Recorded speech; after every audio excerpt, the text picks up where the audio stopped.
otimizar o tempo de atendimento ou aumentar a satisfação do cliente? Essa tá muito fácil. A satisfação do cliente, em primeiro lugar, né, é o meu principal indicador dentro do centro de atendimento, é a satisfação do cliente, e meu time está autorizado a fazer o que for necessário para atingir a satisfação do cliente hoje. Era uma vez. Bom dia, boa tarde, boa noite, boa madrugada.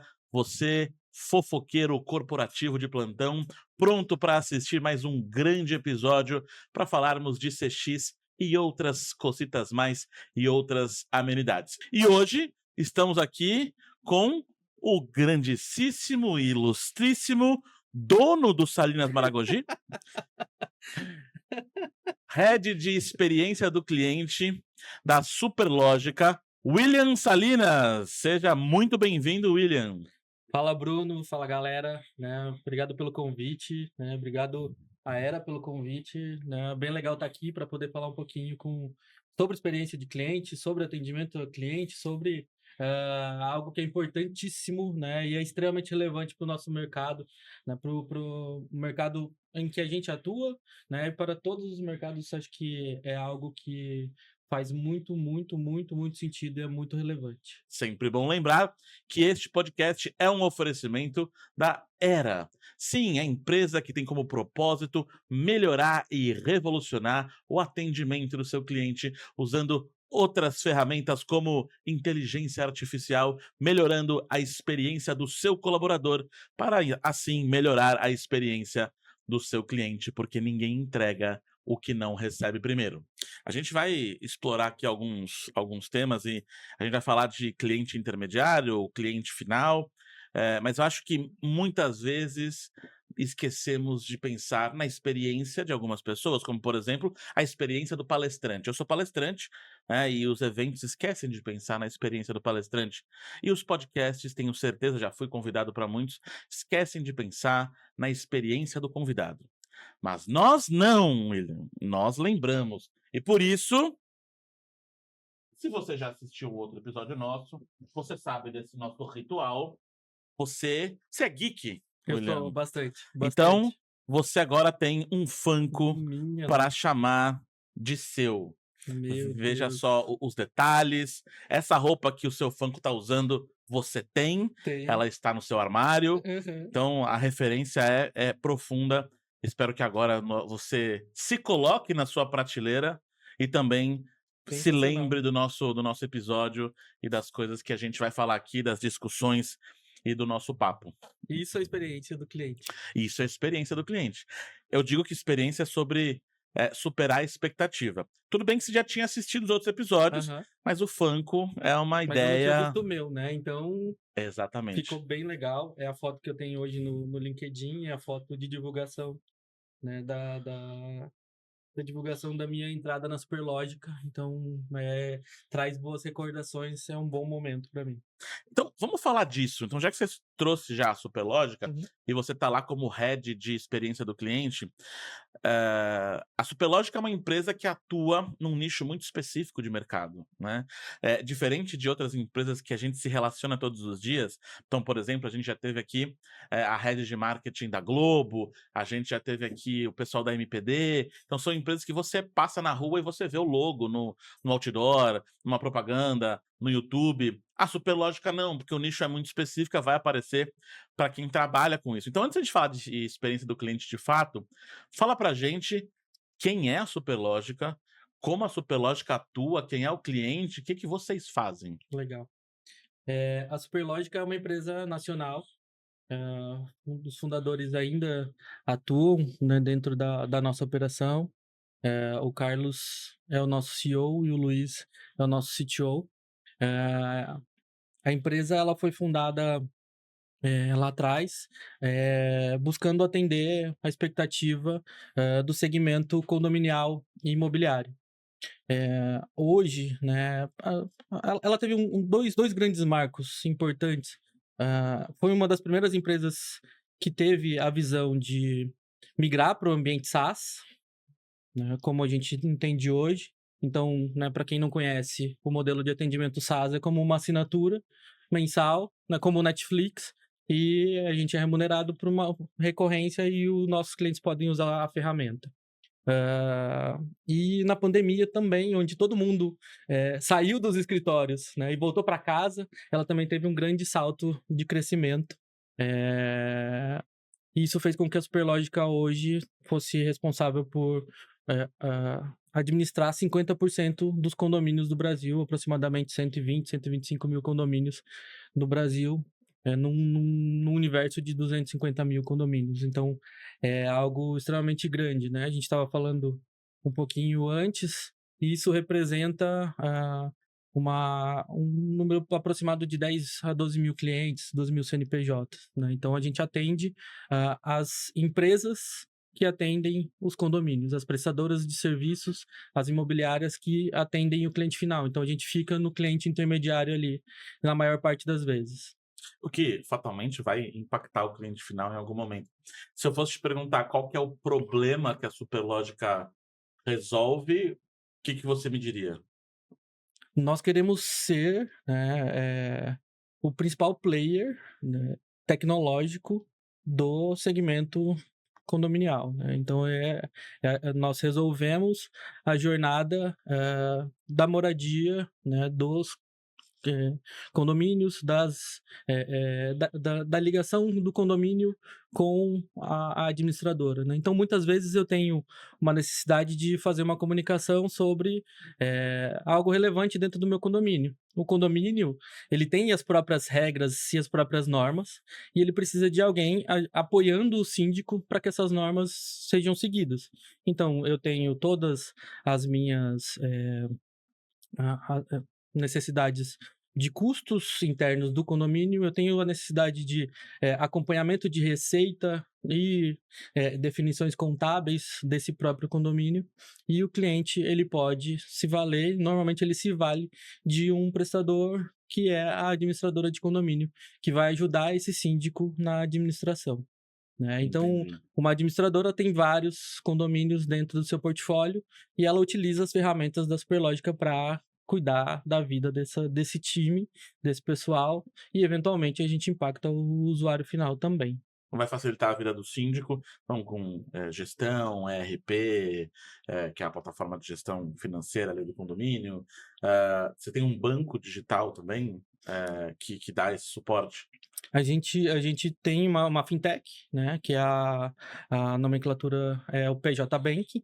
Ele é responsável pela emissão dos boletos, né? Então, esse cliente, além do RP, ele pode adquirir toda a parte financeira de emissão de boleto junto conosco e a gente pode, né, administrar isso. Então, imagina que um condomínio pode ter N unidades de negócio. Vamos relativizar aqui. A gente pode ter 400 unidades de condomínios, então eu preciso emitir esses 400 boletos todos os meses, vezes 12 meses, vezes a quantidade de anos que eu tenho que ter dentro dessas pessoas e administrar isso ou ter as mudanças necessárias quando houverem dentro desse processo.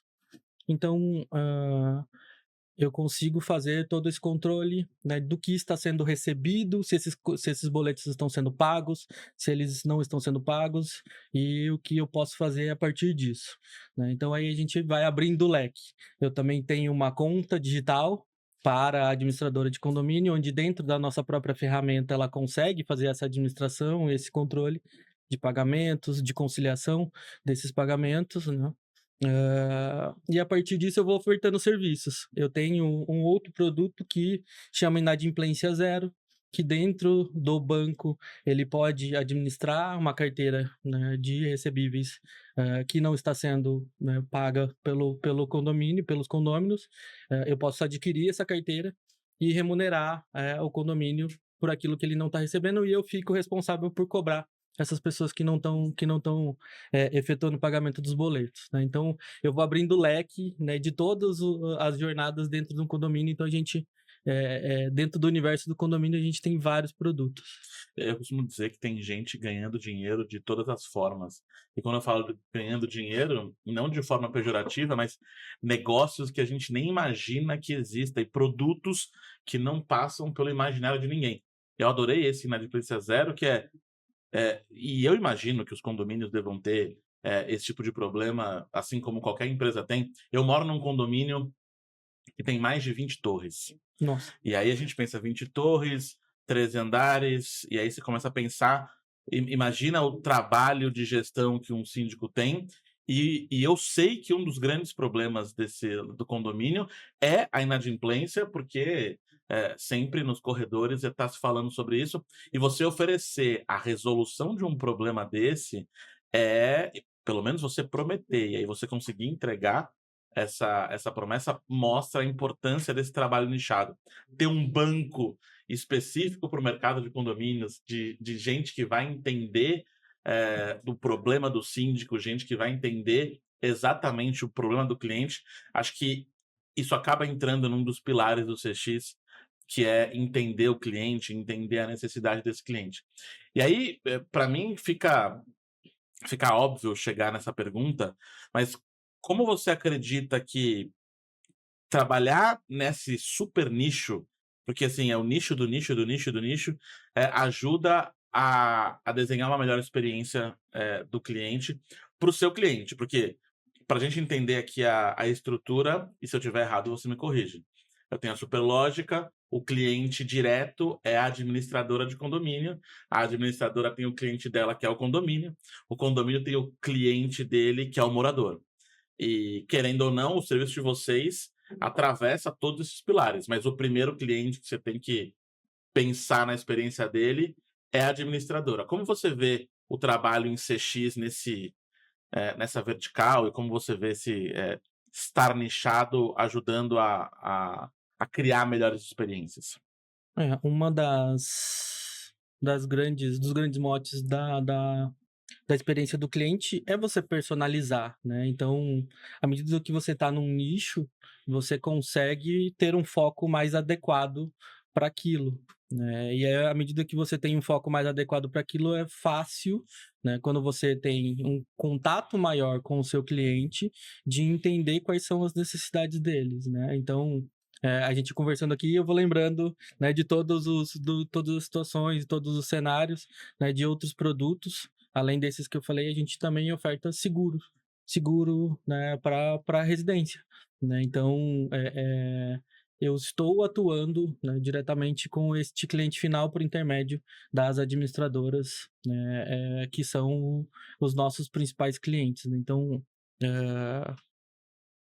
um pouco da estratégia do Oceano Azul é essa também, né? De você buscar um nicho onde você tenha pouca concorrência ou quase nenhuma, e se especializar nela. Então, a sacada da Superlógica, ela foi bem interessante nesse sentido, porque buscou nesse caminho, se estabilizou.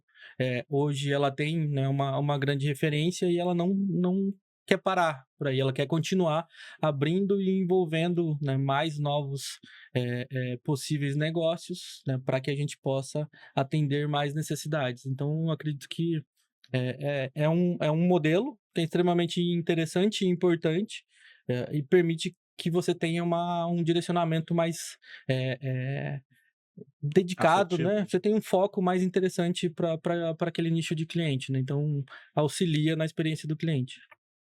E é muito interessante você ver a atuação de tecnologia na criação de uma melhor experiência do cliente, porque você identifica o problema e você, de fato, o que vocês vendem é a solução tecnológica que permeia todas as camadas até chegar no cliente final.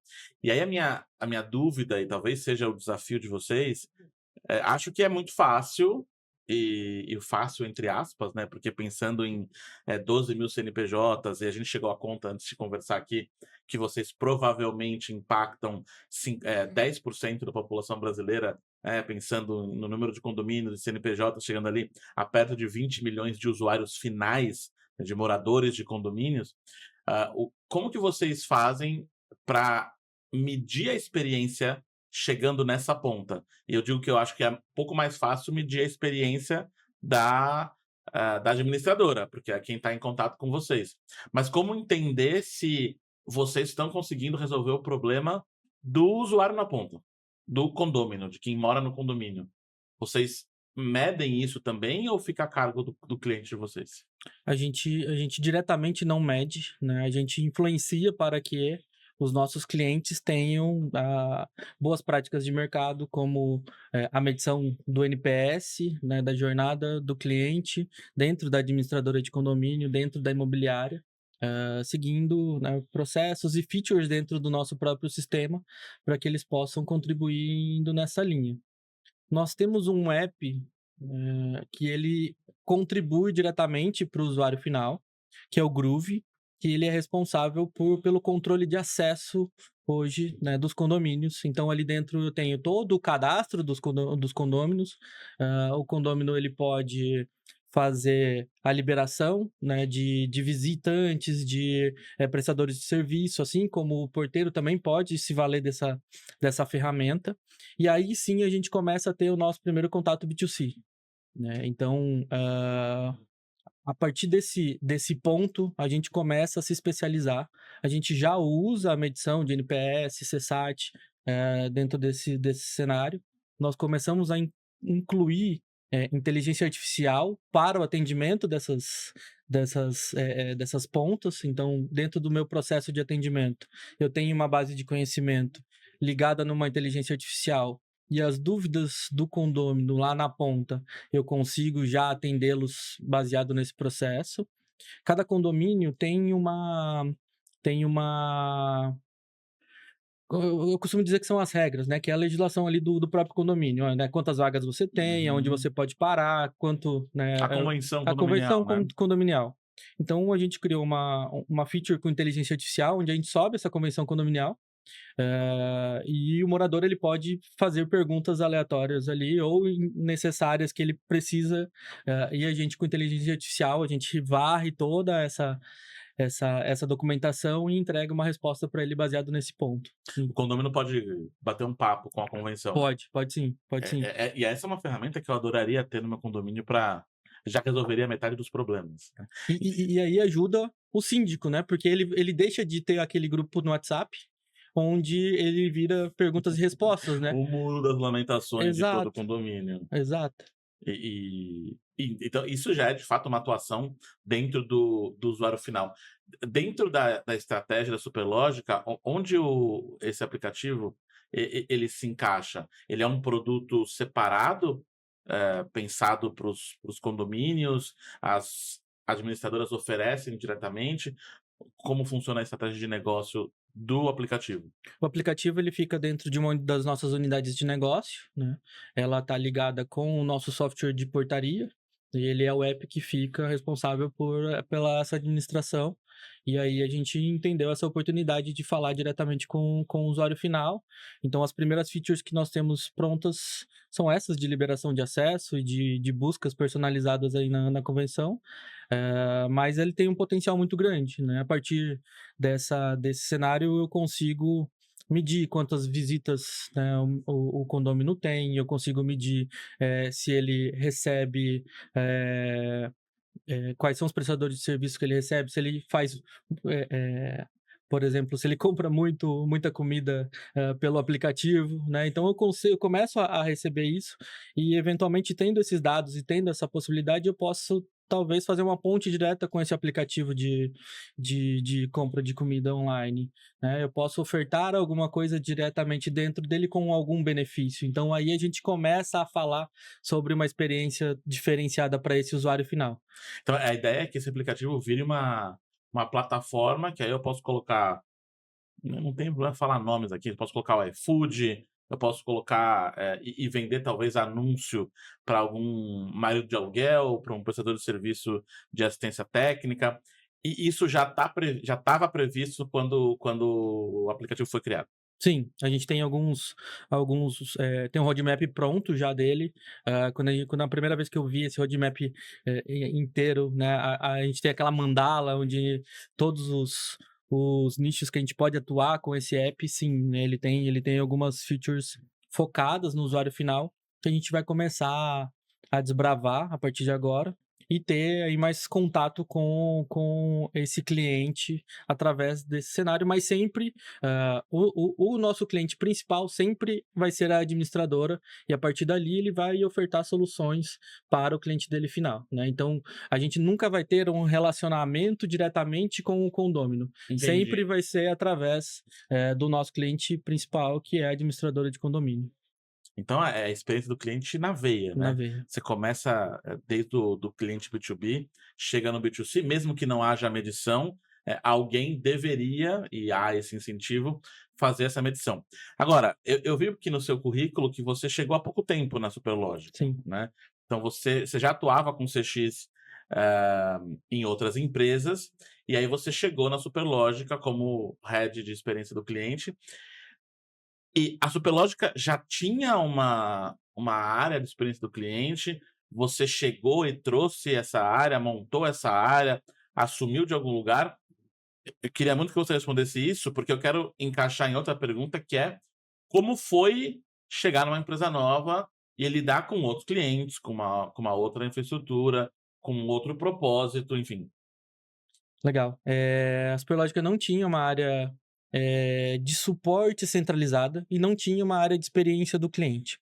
A minha chegada, ela vem muito por uma centralização do time de atendimento e a criação da experiência do cliente e a centralização da gestão de conhecimento. São esses os 3 pilares. Então, antes da minha chegada, os times de atendimento, eles eram divididos entre as unidades de negócio. Então, eu tinha uma vertical, onde todos os departamentos respondiam para um head, e esse head era responsável pelo PNL dessa unidade de negócio.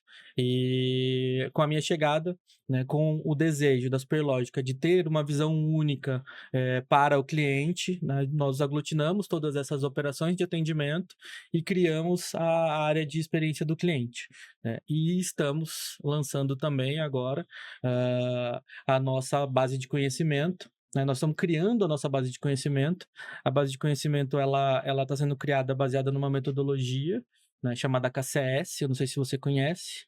KCS é a abreviação de Knowledge Centered Support. Então, quer dizer que ela traz um framework que todo atendimento realizado para um cliente, ele pode ser reutilizado. Então, a ideia é que cada contato que eu receba, ele possa virar um conteúdo, né, prático, específico e detalhado para que eu possa reutilizá-los em caso de dúvidas que são simples. Então, hoje a gente tem um volume muito grande de demanda e a gente tem, né, quase 20.000 chamados por mês.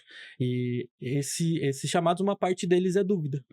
Então, a ideia com a base de conhecimento é que a gente consiga destinar os atendimentos que já foram realizados para um processo de autoatendimento, até automatizado dentro da jornada, e que a gente possa destinar os nossos times para fazer serviços, né, e contatos e atendimentos, né, mais nobres, pensando sim na experiência do cliente.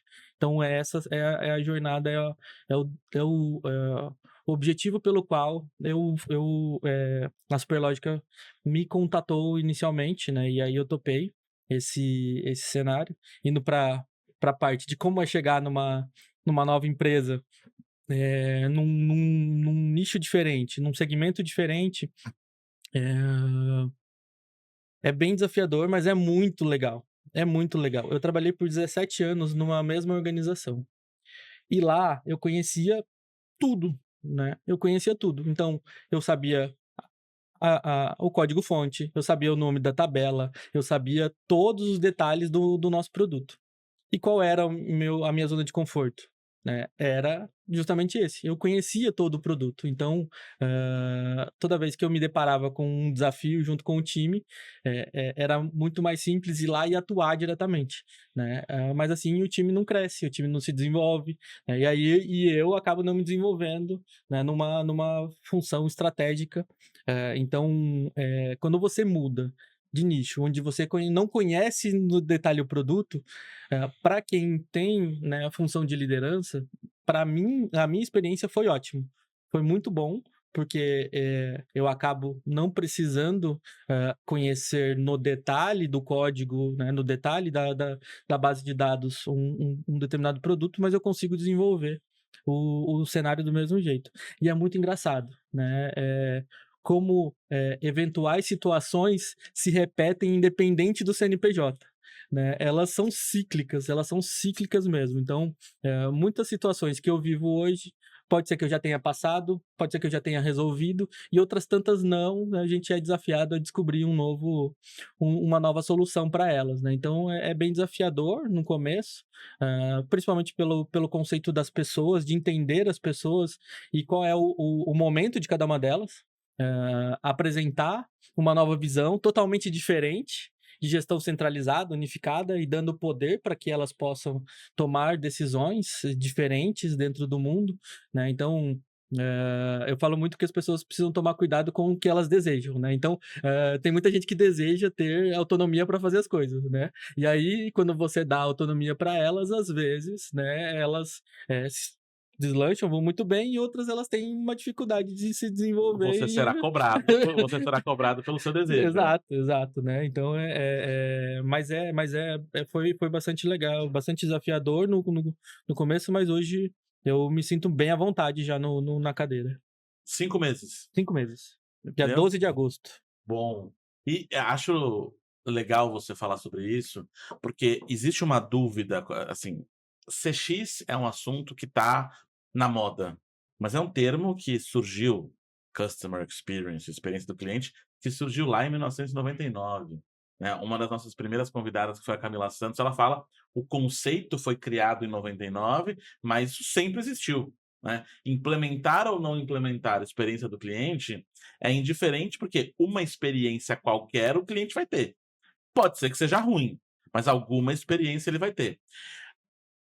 E aí, pensando nos nossos ouvintes e telespectadores deste Brasil, qual dica você daria para uma pessoa, para uma empresa, para um empreendedor, para um profissional que está criando do zero uma área de experiência do cliente? Por coincidência, na sua área a gente tem atendimento e CX junto, que não é necessariamente o caso. Não. Mas qual o primeiro passo? Por onde começar numa empresa grande, numa empresa pequena, numa empresa inexistente ainda, a falar de experiência do cliente? Você já chegou lá com todo mundo convencido de que era necessário ou você teve que convencer alguém? A gente tinha já uma ideia da construção desse time, né? A gente já tinha. A Superlógica queria a montagem desse time. Como eu trouxe, né? A Superlógica entende que para ela continuar crescendo, ela precisa continuar investindo nos clientes, né? E eu acho que é uma reflexão que o mercado vem fazendo, né? Muita gente fala que cuidar do cliente é muito melhor, né, do que você contratar novos clientes, né? É mais barato. É mais É barato, mais né? barato. Mas é interessante como o mercado, tem muita gente que pensa dessa forma, mas tem muita gente que ainda não conseguiu chegar nesse momento, né? E é até escasso um pouco de referência e tudo mais. A gente tem, né, pessoas falando, você citou a Camila, você tem algumas pessoas bastante de referência. A gente tem alguns eventos já marcados. Agora, anualmente, a gente já sabe, né? Tem um calendário de eventos, então, Conarec. Conarec, né? E tudo mais. Então, já vem vindo numa linha legal essa parte, mas a minha experiência é a gente sempre olhar os dados, né? Então, a gente precisa ter ferramentas para isso. Então, eu tenho hoje uma ferramenta interessante que controla todos os meus atendimentos. Eu tenho uma ferramenta que ela faz a gestão dos dados dos meus clientes. E eu tenho a ferramenta. Aliás, a gente está criando uma ferramenta com uma integração de todos esses cenários para entregar para o nosso time de VC, né, que lá nós chamamos de Value Creation, o time de CS. Eu estou entregando para ele um raio-x do meu cliente, onde eu tenho ali todos os detalhes daquele cliente, quais são os chamados que ele tem, e eu já entrego um roteiro pré-definido de um relatório de visita para esse cliente, com algumas situações que ele pode explorar. Nessa mesma ferramenta, ele pode colocar todos os detalhes dessa visita, né, e sair com um plano de ação documentado e trazer para dentro de casa um caminho para seguir, né? Então, o importante é a gente ter ferramentas. Existem várias, né? Eu vou estar sendo, assim, muito direcionado. Eu gosto de algumas, né? Então, para atendimento, eu trabalhei já diretamente com o Zendesk e com o Salesforce. Nas últimas empresas, acho que Zendesk eu trabalho desde 2014. Hoje eu uso o Zendesk. CRM, a gente usa o Salesforce como CRM e eu estou criando uma ferramenta interna para aglutinar todas as informações, né, e fazer a integração desses sistemas onde eu tenho um novo cliente, ele entra no Salesforce e ele já alimenta todas as minhas outras ferramentas. Então, ele já alimentaria o Zendesk com um cliente novo e ali dentro do Zendesk eu vou controlar todas as interações desse meu cliente. Então, eu consigo saber quais são as principais demandas que os meus clientes trazem. Então, eu olharia, né, num primeiro momento, quais são as principais... Por que o cliente fala comigo, né? Quais são os motivos de contato que eu tenho que eu já catalogo. Depois, eu tentaria identificar se eu tenho informações que eu não catalogo. Às vezes, o cliente faz contato comigo por um telefone, num departamento que ainda não está coberto pela ferramenta, e isso acaba passando, né? Como uma ferramenta, um departamento financeiro, por exemplo.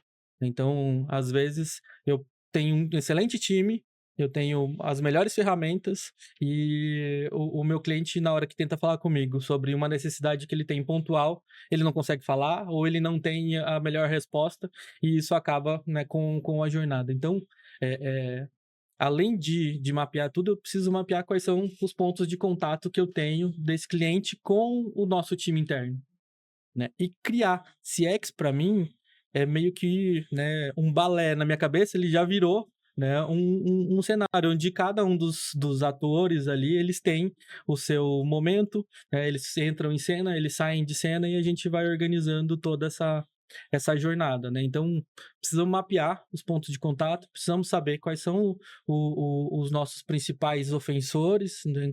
Por que os clientes precisam falar conosco por que eles não conseguem viver sem falar conosco, né? Você acorda, né? Você pensa, eu vou ligar para o meu fornecedor de software hoje, né? Ninguém acha Que que pensa, delícia, acho que eu eu vou vou ligar ligar. pra Superlógica hoje. Eu acho que o mais interessante que você trouxe aí, e eu não sei se você percebeu, você falou sobre conhecer, saber, dados, mapear, todos esses verbos, e aí um substantivo que são os dados, tudo é sobre conhecer o cliente. E aí a gente está falando de uma empresa do tamanho da Superlógica, e aí a gente vai atrás de ferramenta, e aí a gente vai atrás dos dados em si, para saber o que aquele cliente pensa, porque de fato ele não vai te ligar porque ele quer bater um papo com você. Sim. Seria lindo se fosse assim. Numa empresa pequena, talvez o conhecer seja de fato ir lá e perguntar para o cliente o que ele acha, o que está acontecendo, qual é a sensação que ele tem sobre isso ou sobre aquilo. Então, eu destacaria o conhecer, Sim. entender o cliente para que você possa entregar para ele o melhor possível. Eu sempre falo isso aqui, acho que vou falar isso do primeiro ao último episódio desse podcast, que espero que seja só depois que eu bater as botas, então, muito tempo, que é experiência, e aí você pode discordar, e acho até legal se você discordar, porque a gente debate. Sim. Mas para mim, e eu sou engenheiro de computação de formação, para mim a experiência do cliente tem uma fórmula, e essa fórmula é experiência, aliás, experiência do cliente, experiência no namoro, no casamento, em qualquer coisa, na amizade, que a experiência é igual a entrega menos a expectativa. Né? Então, é a diferença entre entrega e expectativa. O marketing promete, o marketing cria a expectativa, aí vai lá, a gente entrega. Se a entrega for maior, experiência positiva. Se a entrega for menor, experiência negativa. Se a entrega for igual à expectativa, 0 a 0. E, de novo, o 0 é bom. Sim. Porque eu cumpri com o que eu prometi e tá tudo certo. Então, acho que o grande ponto aqui é conhecer o cliente para você entregar o que ele precisa. Eu faria um adendo nessa jornada, trazendo um pouco da referência, né, dos nossos antepassados, né? O que era uma boa experiência Antropologia. para o meu avô, né? Era ele ir, né, na venda, ele chegava lá, a pessoa sabia o nome dela, dele. Ele sabia quais os últimos produtos que ele comprou ali. Ele sabia, né, que o filho tinha passado mais cedo, ido para a escola, né, e perguntado. Então, há uma palavra que faz talvez um arremate nisso, é confiança, para mim, né? Em CX, acho que confiança é uma palavra que, se a gente conseguir, com tudo isso que a gente trouxe aqui, que os nossos clientes tenham confiança nas nossas entregas, eu acredito que a gente tem um bom caminho para a experiência do cliente. O que é a métrica mais conhecida de CX, que é o NPS, se não uma medição de confiança? Quando você pergunta se você indicaria esse serviço, esse produto para algum parente ou amigo, por mais que alguns parentes a gente não goste, É verdade. é uma métrica, é óbvio que a gente está falando de fidelização, mas é uma métrica de confiança. Acho, se existir um meio de se medir confiança, eu colocaria dentro dessa fórmula da experiência do cliente.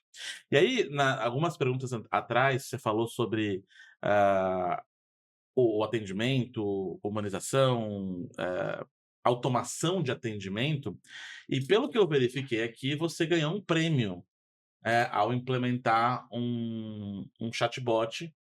E explica pra gente que história foi essa. Senhoras e senhores, temos um corte. Qual é a sua história? O chatbot, né? O o chatbot vem da minha passagem pela Senior. A Senior, ela tem uma ferramenta que ela vende para os clientes dela, que é o chatbot dentro do produto. Então, o carro-chefe da Senior é a folha de pagamento, e eu consigo ali né, ter uma feature de chatbot onde os funcionários da empresa podem perguntar, por exemplo, qual é o saldo de férias, qual é o período aquisitivo dele, pode pedir o Olerite, né? E daí o chatbot pode ser programado, tem algumas features automatizadas para isso. Quando eu comecei a conhecer essa ferramenta, nós trabalhávamos bastante com base de conhecimento já na empresa, e nós tínhamos uma base de conhecimento por volta de 10 a 15 mil artigos utilizados dentro da jornada. E acho que foi em 2018 que eu vi uma reportagem do HDI Brasil. HDI Brasil é o Helpdesk Institute, que é um instituto que é focado em atendimento ao cliente. E ele tem também evento e tem também várias formações focadas, né, em suporte. E lá estava escrito, né, que pelo quadrante do Gartner, quem conseguisse ligar inteligência artificial com uma base de conhecimento sairia na frente. Isso era 2018. E a gente, né, se a gente for olhar do ponto de vista de tecnologia, é um universo gigantesco, né? ChatGPT é de 2 anos pra cá. 2 anos para cá, né? Naquela época, a inteligência artificial, ela vem de longa data, mas de uma forma simples e utilizável por qualquer ser humano, é muito recente, né? Ela é exponencial, mas se você for para trás, fica ao contrário exponencial, Exato. né? As grandes instituições já usavam para mineração de dados e tudo mais, né? IBM Watson. Exato. E aí, né? Bom que você conhece o Watson, porque a Sara, ela é, né, baseada Prima no do Watson. Watson. Não, o motor de busca dela é o Watson. Por trás ali é o IBM Watson. E então o que nós fizemos foi nós emulamos a inteligência artificial através de alguns seres humaninhos, né? Então nós pegamos todos esses conteúdos que já estavam disponíveis numa base de conhecimento, onde o cliente ele precisava fazer uma consulta e buscar. Então toda vez que ele consultava, eu dava 10 artigos relacionados àquele assunto para ele, e eu entregava isso dentro de uma jornada Google, né, onde eu teria ali os principais artigos, eu colocava em ordem e respondia para ele. Quando a gente conheceu a Sara, nós falamos, por que não fazer isso dentro do nosso próprio produto e começar a atender o cliente dentro da nossa própria ferramenta? Então, nós plugamos, né, o chatbot, que tem o motor do Watson, na nossa base de conhecimento, que tinha ali os 16 mil artigos, e aí a pergunta que ele fazia numa barra googleana, ele começou a fazer dentro, né, de um cockpit que era a Sara, e a gente começou a entregar para ele essas respostas. A partir disso, a gente foi expandindo, eu comecei a liberar algumas features para ele. Olha, você quer consultar o seu chamado? Você quer solicitar uma melhoria? Você quer falar com um dos nossos atendentes sem precisar passar por essa jornada? Então, eu dava todo esse processo. Então, nós criamos uma jornada de atendimento dentro de um chatbot e nós conseguimos fazer um atendimento, né, uma retenção de 30% da nossa demanda através dessa ferramenta, né, de uma forma manual. Então, todo dia tinha uma pessoa que ia lá e olhava tudo que foi perguntado, tudo que foi respondido de forma satisfatória e principalmente aquilo que não foi respondido de forma satisfatória para Isso efetivamente se retroalimentava. para curar as nossas respostas que não eram positivas, para direcionar corretamente ou pedir para a criação de um artigo daquilo que a gente não encontrava ou que a gente não tinha documentado ainda, né? Então, a gente fez a vez aí da inteligência artificial, né, com muito braço, muitos seres humanos ali, né? Então, a gente tinha um time muito bom ali na Senior, né? Que conseguiu trazer essa experiência. E em 2022 a gente escreveu ela a Sara, essa experiência no prêmio HDI Brasil, e a gente foi contemplado com levou. o prêmio. Exato, foi bem legal. Eu acho que é a história da primeira inteligência artificial feita à mão. Eu até ia te perguntar, antes de você dizer que Uhum. era feita à mão, a minha cabeça estava indo aqui para um lugar de isso é um chatbot? Ou isso é uma inteligência artificial?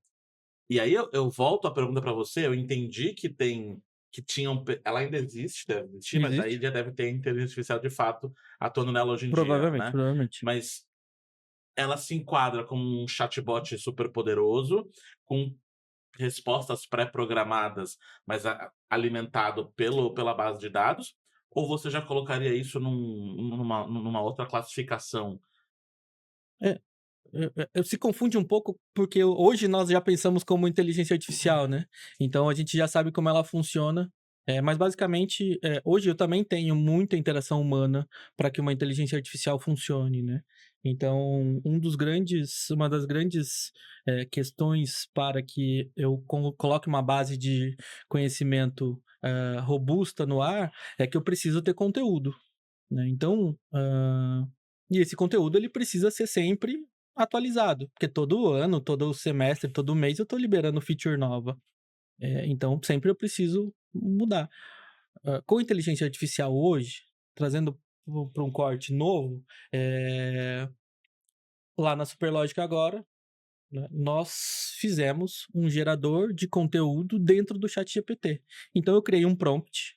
Eu tenho um guia de estilo de como eu quero que seja criado esse conteúdo. Eu subo esse prompt, né, com esse guia de estilo e eu pergunto para a Superlógica ali dentro como eu faço para gerar um boleto. Ela vai lá dentro de todo o conteúdo que ela tem já da Superlógica e vai responder para mim dentro de um modelo padrão. Então, tudo aquilo que eu demorava antes para criar conteúdo, que eu dependia do time, de uma forma, cada pessoa podia criar 1, 2, 3 artigos por dia, hoje isso, né, não tem, assim, eu ainda não tenho dimensão do quanto a gente consegue produzir baseado nesse processo. Se eu tiver uma pessoa dedicada para fazer isso, a gente fez um teste, ela criou 300 artigos em uma semana, dentro do nosso processo. Essa pessoa não tinha TDAH que nem eu. Em 300 artigos em uma semana. Então, assim, Era uma máquina já era uma pessoa fora da curva. já era um analista experiente. Deixa eu convidar o RH de você. E olha, Então, foi bem legal, porque ela tinha uma ferramenta, ela não precisava começar do zero para escrever.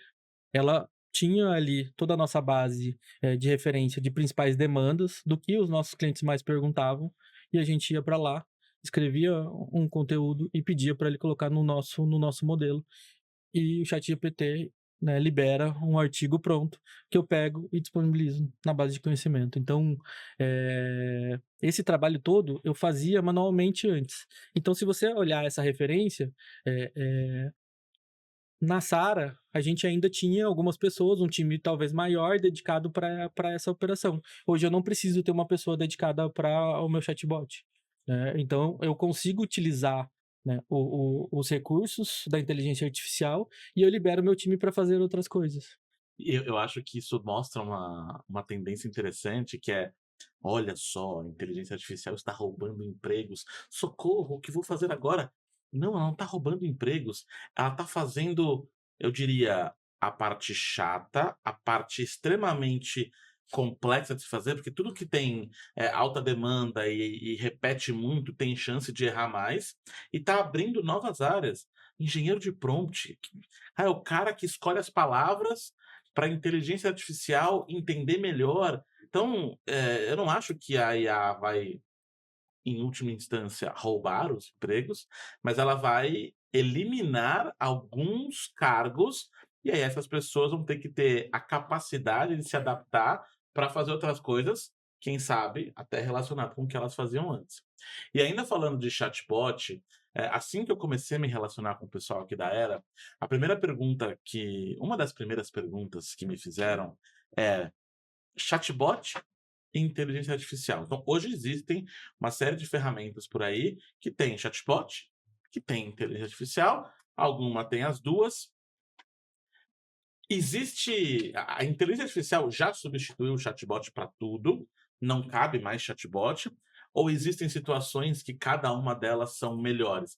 E aí, chatbot, eu estou pensando em alguma coisa programável, né, que nem você vai lá dentro do banco e você escolhe a função, ou no WhatsApp 1, 2, 3 ou 4, e a inteligência artificial, mundo aberto. Você pergunta o que quiser, dá até para xingar. Existe espaço para chatbot ainda? Existe, existe. A gente tem bastante iniciativa de inteligência artificial, mas ela é muito recente e ela é um pouco limitada para o cliente final. A inteligência artificial ela está muito disseminada dentro de casa, dentro das corporações. Então, ela está facilitando muito as operações internas. Para fora, eu ainda preciso de um controle. Né? Eu ainda preciso limitar o caminho de até onde ela pode atuar. Existem formas, né, mas as organizações elas ainda Que o se brasileiro é ressentem. criativo, né? Exatamente, né? Tem várias histórias aí de como perguntar ou alguma coisa para a inteligência artificial com um outro contexto para ela responder aquilo que você deseja. E a inteligência artificial, ela é muito, ela vai trazer muito grande produtividade para a gente. Com certeza, o grande benefício que ela traz é o aumento da produtividade. Agora, tem pouca gente usando a inteligência artificial para o cliente final, porque ela vai precisar ainda de muito desses limitadores. Então, aquela curadoria, né, que eu já fazia no chatbot, ela também vai ser necessária e muito mais rápida, né, porque à medida que eu tenho várias respostas e ela vai aprendendo com isso, eu preciso ter um controle muito maior dessa inteligência artificial. Então, eu acho que a gente ainda, se quiser um ambiente controlado, eu parto ainda pro chatbot.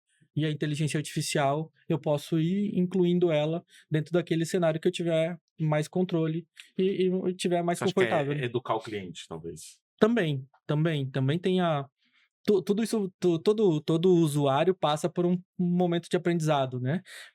Nós somos usuários, né? Somos bastante criativos, e a gente está nesse momento, né, na jornada corporativa, a gente tem vários tipos de pessoas, né? Tem os mais novos, que eles querem só perguntar ali pro chat ter a resposta, tem outros não, que querem interagir, que querem perguntar muito. Então, é bastante difícil hoje a gente conseguir fazer o entendimento de todos esses nichos, né, dos nossos usuários, né? Então, tem que ter um controle, tem que ter um cuidado.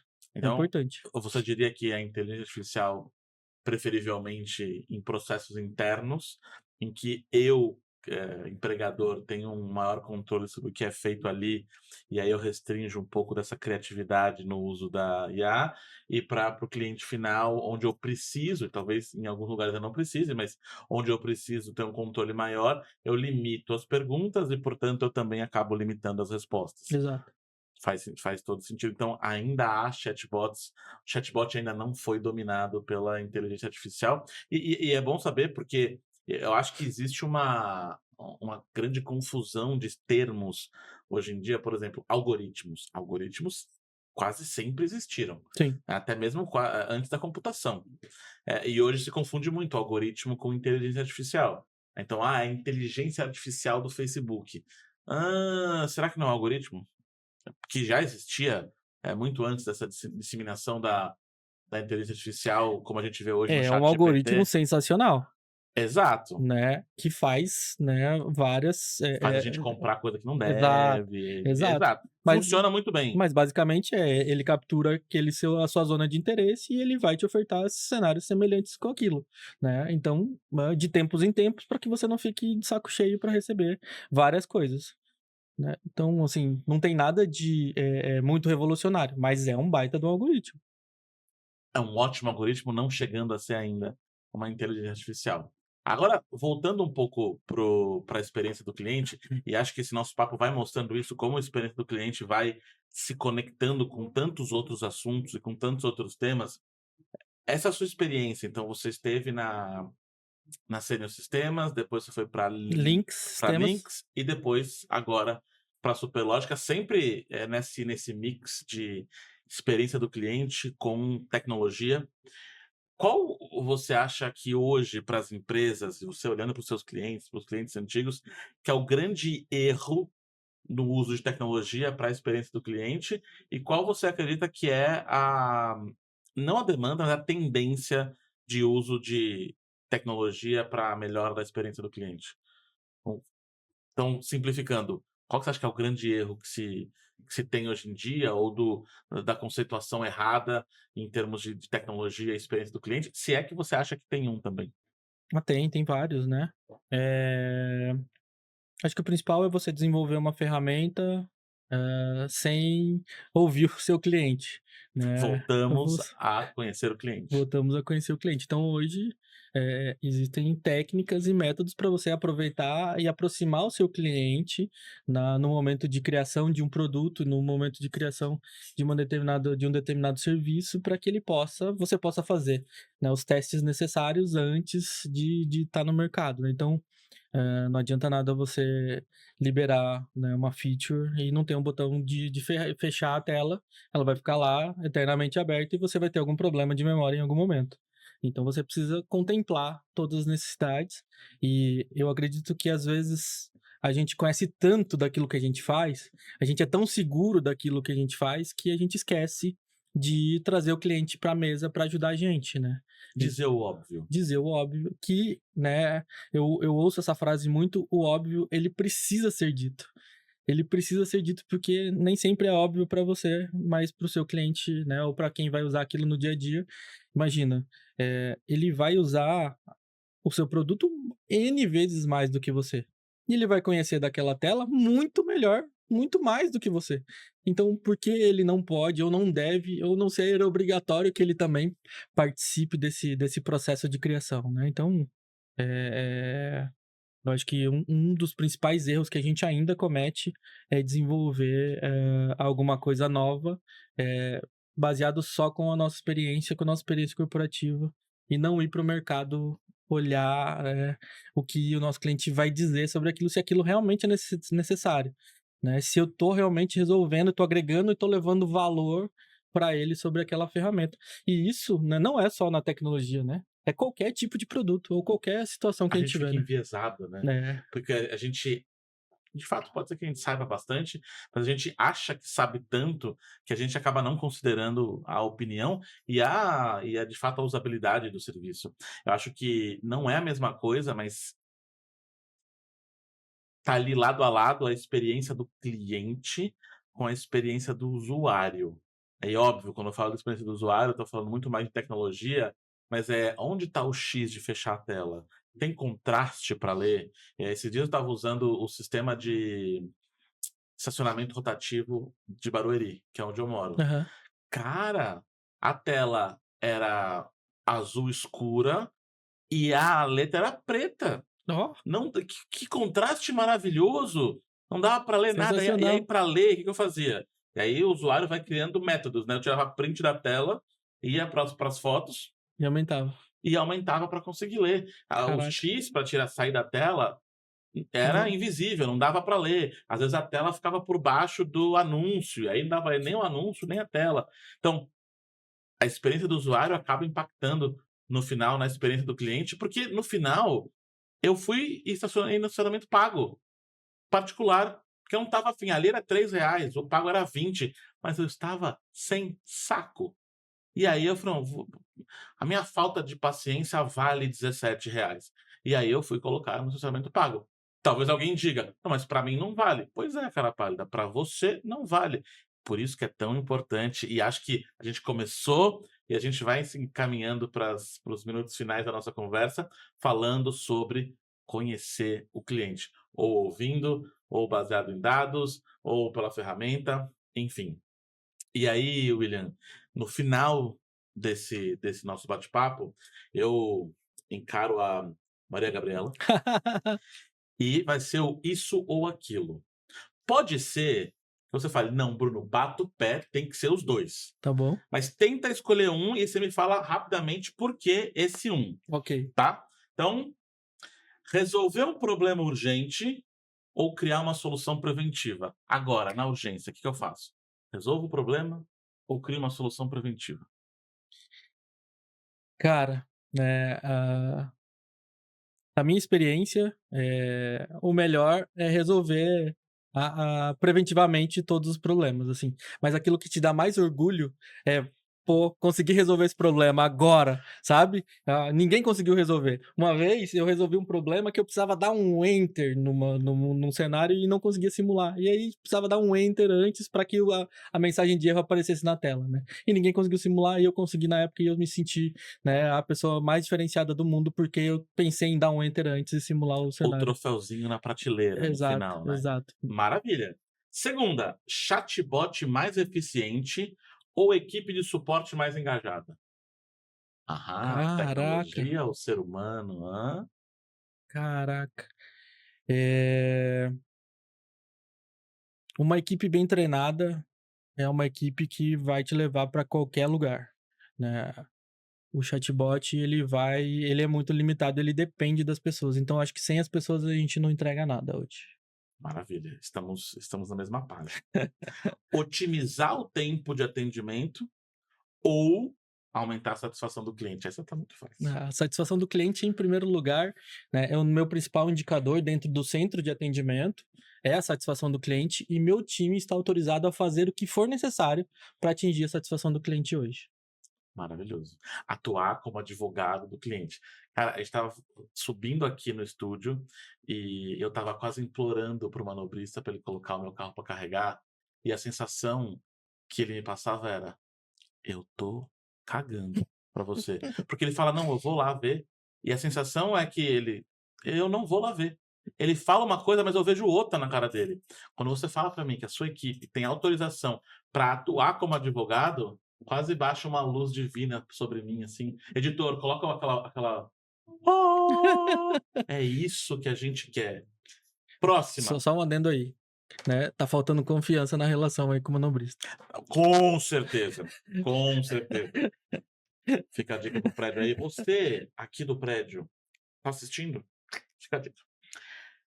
Investir em ferramentas de CX, você, ó lorde da tecnologia, ou em treinamento de equipe? Eu, de novo, fico com a equipe bem treinada.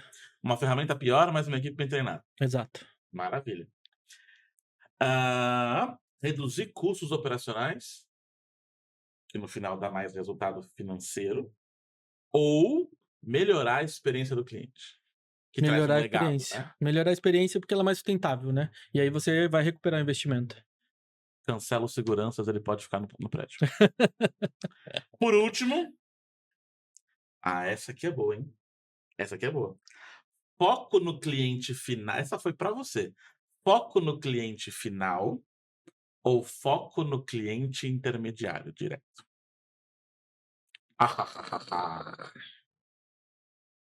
No meu caso hoje, né, ainda é o cliente intermediário. Maravilha.